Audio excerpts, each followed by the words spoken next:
Hey mga trip, welcome back to my channel. Ito na naman po tayo. At alam niyo naman kung nasaan ako. Nakikita niyo ba yan? Yung nasa likod ko? Opo, nasa Manila tayo at papasyalan po natin. Dati natin ito napuntahan.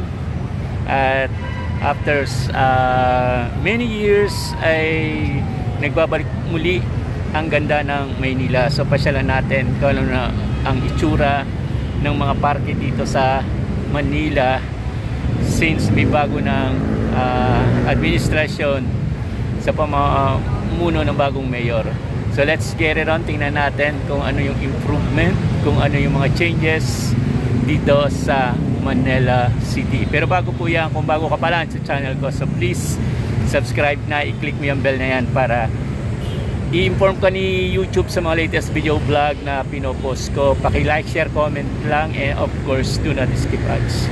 As I said, pasyalan natin itong mga park dito sa Manila na noon ay medyo napakaganda. So pasyalan natin itong mga park dito at ang balita ko ay inayos at pinaganda muli sa bagong mayor ng Maynila. So let's get it on.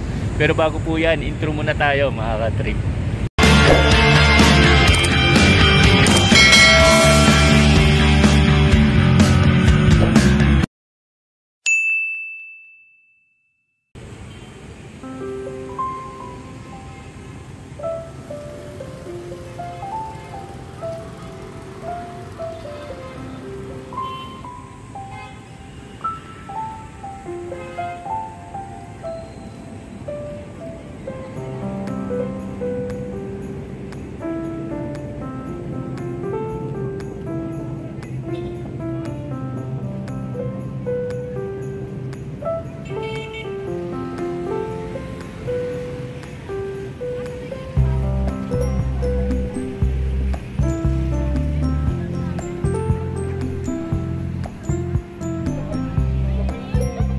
A few moments later.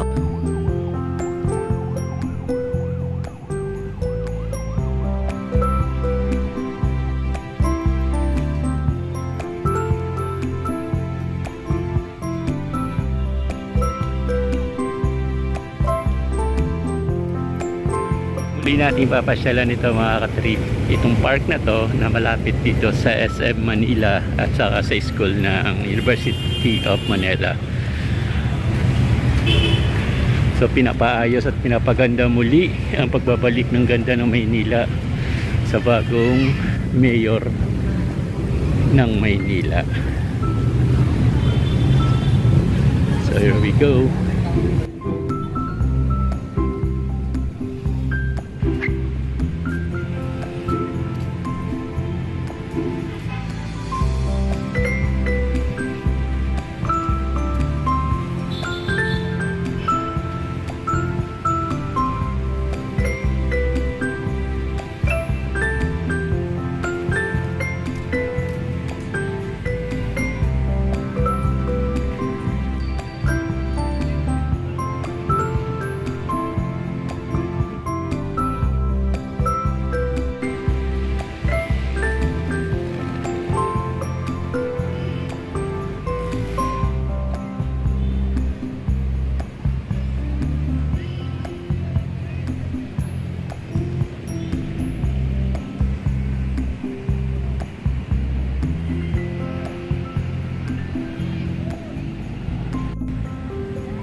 2 hours later.